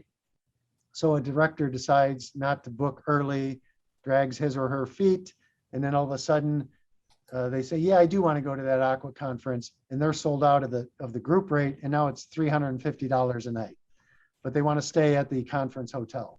So it puts staff in this position of saying, well, okay, it says you're limited to that rate, but if the rate is no longer available, so we may be coming forward to the board with changes on travel policy in general, not specifically section 2.3, because 2.3 is very narrow in the overall travel thing. So for example, same example I gave with the signing up late, it affects airfare, car rentals, lodging, conference registration rate. All of these things are affected by the timeliness of a director or a staff member for that matter of when they sign up. So do we want to draw a hard line that says, hey, if you don't sign up early enough, and if you miss the early bird rate for the conference registration and the cheap airfares and the conference rate hotel, how do we treat an employee or a director for that matter for late signups? It's never been clear. It's awkward. I don't want to deny anybody going to a necessary conference, but I don't want to pay $600 for a flight that I could have gotten for $150 last week. So this is broader than the ordinance, and I'm just highlighting it's just that one line in here that's it's part of the bigger picture, but it's not the totality of travel issues. And plus we're having the board kind of rely on this employee handbook, and sometimes we treat the board members like employees, sometimes we don't. Sometimes it's just convenient to say, oh, those rules, they should apply to board travel as well. Because for the most part they do. In the employee handbook goes into greater detail on certain things that aren't in here. So we may want to expand section 2.3. We may want to just reiterate what's in the handbook. We may want to reference the handbook. There's different ways to do it, but this is just a little piece of a bigger picture issue. Doesn't happen often, but it comes up enough that it causes a little angst on the staff side of things. Yeah, I can see how that would put staff in a tough spot. When you say that you might be bringing something forward, not specifically about 2.3, has that been fleshed out a little bit, or? We've had some conversations. I think it was on one of our lists. I don't know if it made the list that's in today's agenda. I don't think it did, but we had identified the travel policy as a resolution or an ordinance or a policy that needs to be revisited. I see it's not on this list here, but it's on on staff's bigger list of things that need to be addressed. And when we address that travel policy, it would probably affect the board members because they travel as well. And it may affect what we do on section 2.3. I'm okay with 2.3. It reads fine. It seems to make sense, but it's the application that becomes problematic. So, because we all have busy lives and some of us may not be real timely on responding and saying, yeah, I want to go to that conference. And the delay on the part of one person causes a shifting of cost burden to the district and its ratepayers. And if you want me to be the tight-fisted controller and say, sorry, we're only going to reimburse you $180 for that $350 room, then that's a disincentive for a director to go to that conference, which could be very beneficial. We tried to put things on your attention early. We put out the travel log and we say, these are the conferences coming up, ask for early responses. And by and large, we get timely responses, but not in all cases. And then we're left with trying to figure out, okay, what do we do in those cases when that lack of a timely response greatly increased the cost of a trip? My recommendation is that let's wait and deal with this on a bigger, broader issue when we deal with, I say the travel policy. Now, I don't think we have a travel policy. It's embedded in our employee handbook and embedded in other things. But we can deal with those at the point in time when we're ready to tackle that. This is probably fine for now, as long as you know there's a broader approach in the offing. I'm okay with that. Director Okay. Bennett? Yeah, I am too. I mean, I don't, like you say, it doesn't come up very often, so I don't know if we need to spend so much time on it. Yeah. And I'm okay with just at the discretion of the GM on that one. I mean, I'd like a little cover here because it gets a little awkward. well, I mean, if you're delayed and yeah, your hotel room goes from 150 to 500 and the late fee goes from $1,000 to 3,000, then hopefully you'd say, no, sorry, you're just not. Yeah. I mean, And if it there's goes from times- 150 to 200, yeah, if there's a $50 increase or something, then I would, I mean, again, I have the confidence in you guys to make the right decision to say, a few bucks here or there, we can take care of that. But, if we're going to get gouged on travel and lodging and late fees on, it's just like, well, we missed it. We're better luck next year. In Director Pennick, I've handled issues both ways. Sometimes we told people, nope, sorry, we can't justify that. And other times we just kind of roll our eyes and say, okay, an extra $50 for a room. That's just the cost of doing business. But we try to redouble our efforts to reach out early and get people to commit as soon as possible. Now, having said that, as soon as possible, with these conferences, the rooms are selling out in like a day or two. I don't expect a board member to get back to me in 2 hours, right? But if you get back in a reasonable period of time and the room's sold out, that's okay. But don't wait till the day before the conference. Now airfare's $600 to go up to Monterey instead of $150. That's what puts us in a bit of a bind. Okay. Well, I wonder if we could even, I mean, I'm willing to wait for the broader discussion, but I wonder if there's a way in considering that if there's a certain percentage over that we would be willing to have sort of as a benchmark kind of leeway, to just put some guardrails. And I appreciate that it puts staff in a tough position and staff doesn't want to tell a board member no. So I don't know, maybe that's just something to consider too. If there's a certain, there's sort of like an error rate, Yeah, like a percentage that the district's willing to cover. And if it's over that, then yeah. sorry, just. It's so difficult. I'll give you one more quick example. I know we're running real long here, but some directors prefer to drive their own car, right? So what we say is we'll reimburse you for mileage, but not to exceed the cost of what airfare would be.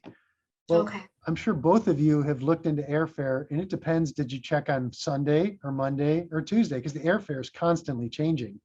So it's hard for us to say, this is the amount that we'll reimburse you for, because it all depends on when we check. So Mhm. all we ask is that get in touch with us as soon as possible and trust that we'll start tracking the airfare and we'll get the best rate that we can. But delaying always puts us in a bad position. So the sooner board members can get back to us, the better. And we know that sometimes things change, right? You may think you couldn't have gone to a conference because you had a conflict, and then that conflict gets resolved and now you want to sign up, but it's 2 weeks later than when you could have. Those are the accommodations we usually make and say, okay, that's just the cost of it. But it is a bigger thing. So we won't belabor that point. If you're ready to move on, I think we're almost done. Yeah. So the only other thing I highlighted was this section 2.5 eligibility for employee benefits. And it says members of the board shall be eligible for all benefits, the same as full-time regular employees. And it's limited, allowable by law.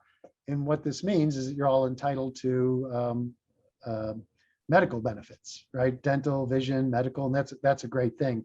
I'm just highlighting this so you know that, because the comments have been made in the past about the disparity. And let me give you an example. Not all of you get the same level of benefits. Some people opt not to take advantage of the benefits. Some opt to take full advantage, and they may have a spouse and a child or multiple children.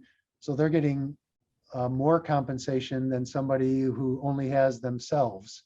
Let's say we had a director that wasn't married, and I don't think we have that. You're all married, but maybe a single board member would only get compensated about for a single medical benefits, and another director is getting for a full family, which costs about 3 times as much. Is that fair? All I would do is point back to the ordinance and said, you're eligible for the same benefits as regular employees. And we cover employees' family. We cover if they're just an individual employee without being married. So as long as you all know what the rules are, we're not favoring one director over another. We're just saying you're all eligible for these benefits as if you're regular employees. So, and I don't propose any changes. I'm just highlighting for your information. Yeah, I go back and forth on this one because I feel like, serving in this role is a part-time job. And I feel like everyone should have healthcare. And some people may not have it. And this might be an incentive for them to run and do a good job and get healthcare. I also see it from the ratepayers' perspective that, that's a lot of money that's being spent on healthcare benefits for someone who's not actually an employee. I don't take advantage of the benefits. I'm fortunate that I have another option. If I didn't, though, this would be a tremendous relief to be able to have healthcare. Until we have single payer healthcare, this is how we have to do it. People have to rely on their employers or the state or COBRA or Medi-Cal. So I go back and forth. I don't want to make any changes right now. I'd appreciate hearing other board members' perspectives, but I go back and forth on this one. And Director Boyd Hodgson, we do encourage directors and employees that if they have access to other health plans, you can opt out, right? But you have to show. The employees can't because of the way it's structured, but for a director, if like such as yourself, if you had access to other coverage and you don't want to take advantage, that's great. It helps the ratepayers and you're still covered. But not everybody's in that situation. So we tell all the directors, this is what you're entitled to. And again, I'm not suggesting any changes. Director Pinnock, what are your thoughts? No, I just echo yours. Yeah, I mean, it's very good. I'm actually one that does take advantage of it because I'm self-employed. So it is a huge benefit, but if it wasn't, I would make do and make it work on my own. But I mean, you said it very well. I mean, right now healthcare is crazy high, and there's definitely benefits. And if they weren't there, then people would figure another way. But I have nothing more to say besides what you just said. I mean, I echo exactly what you say. Okay, well, thank you for this. I'll try to summarize this and maybe come up with either a red line document or just a highlight of maybe some changes. And there really weren't that many. So that when we go back to the board, we could say, here's the areas where the committee recommended some changes. I'll run the ideas. After I capture them, I'll run them by both of you outside of the meeting, and I'll get your feedback to see if I missed anything and captured it, the other things appropriately before I agendize something for the board meeting. I'll try to get Okay. you out of here by 12 o'clock. I apologize this has gone so long. I think it was a real- good discussion, and thank you for bringing this up and for, taking the time and walking through it. You're welcome. And I'll tell you, so this gives you a glimpse into how long this can take, right? So this is one ordinance. We've got dozens of ordinances, hundreds of resolutions, policies, practice. We got all these things. So it's really hard to say, how do you do a deep dive on every one of them? So I'll use that as a segue to maybe look at the agenda. And I don't know if you have it in front of you, but is there something that was on that agenda that strikes you as maybe the next one we should tackle? So we got the top one. I'll read them if you don't have it. So the top one was ordinance 216, which we just did. Next one is reserve policy. Third one is temporary offsite water and sewer agreements. Fourth is water sewer lease capacity. The next one is backflow device upgrades. Next one is board orientation handbook. And the last one listed here is reimbursement agreement policy. And again, this is just a subset of some others we had identified, but if there's any that, tickle your fancy, we can bring that back. Yeah, I think my thoughts are, you mentioned that some of these are giving staff a lot of grief. There's just a lot of, there's a need for some guidance. And so I would recommend, whichever one is high on staff's list, maybe we can tackle that one. And I don't know which one that is, but that would be my vote. Yeah, I would certainly like to look at the water sewer lease capacity issue. And maybe the backflow device upgrades, because this has potential impacts on our customers. Director Um, Pinnock, what are your thoughts? No, same. I defer to you on that. Just, Okay. you know which ones are kind of more pressing and which ones, like you said, give staff more grief. So I just defer to you on whatever one you think should be Okay. tackled next. So if it's okay with the committee, maybe what I'll suggest is going forward on each committee agenda, staff will kind of drive the boat on that. We'll make some recommendations. We'll come forward with maybe an overview of what the issue is and some suggested changes. And then we'll start ticking off these things as we go forward. In addition to the other items that we'll have on the agenda. Okay, that sounds good. All I right, think, I think we've completed the circle on the single plastics resolution, right? I don't think there's anything else for us to talk about that for yeah, the, Chris, is there anything you needed to say on the single-use plastics? No, and I did advise staff in the warehouse and staff in purchasing that ordinance had been implemented. I just wondered if the committee Director Sinella had kind of mentioned maybe there was some broader things that we wanted to do. And I'm just looking to see if this committee has an idea of something beyond that we want to take care of. Yeah, thanks for that reminder, Chris. I think that's why I asked, Chris and I talked and I asked him, yeah, put that on the agenda. And that's exactly why, because Director Sinella had said, maybe we didn't go far enough. I think this meeting's probably gone on too long to have that discussion. So if the committee wants, we can maybe next time, if the committee members can come with thoughts about maybe what the next step would be.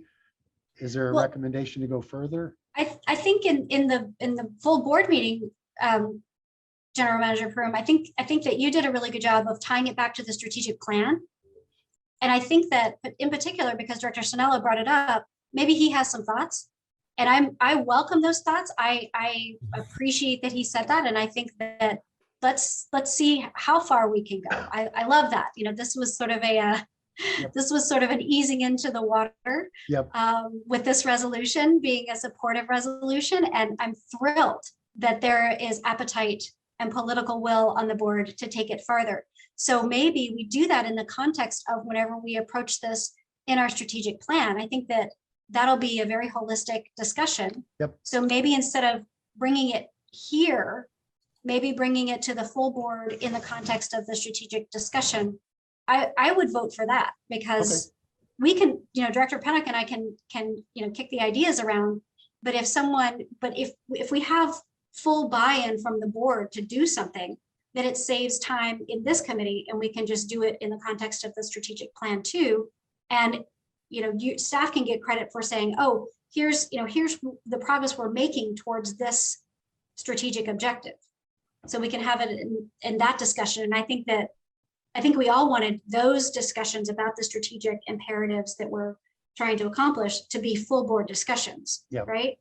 Yeah, so maybe just a little brief update on the strategic plan to help this conversation.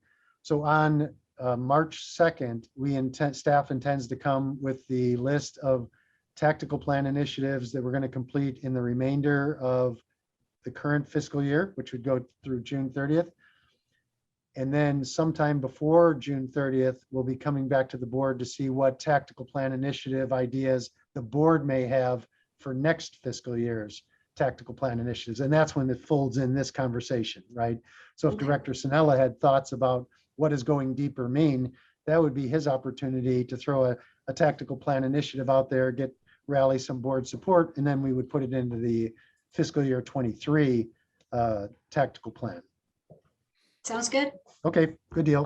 General Manager Prim, real quick, I just want to let both board members know, I did tell staff, run out of the existing supply.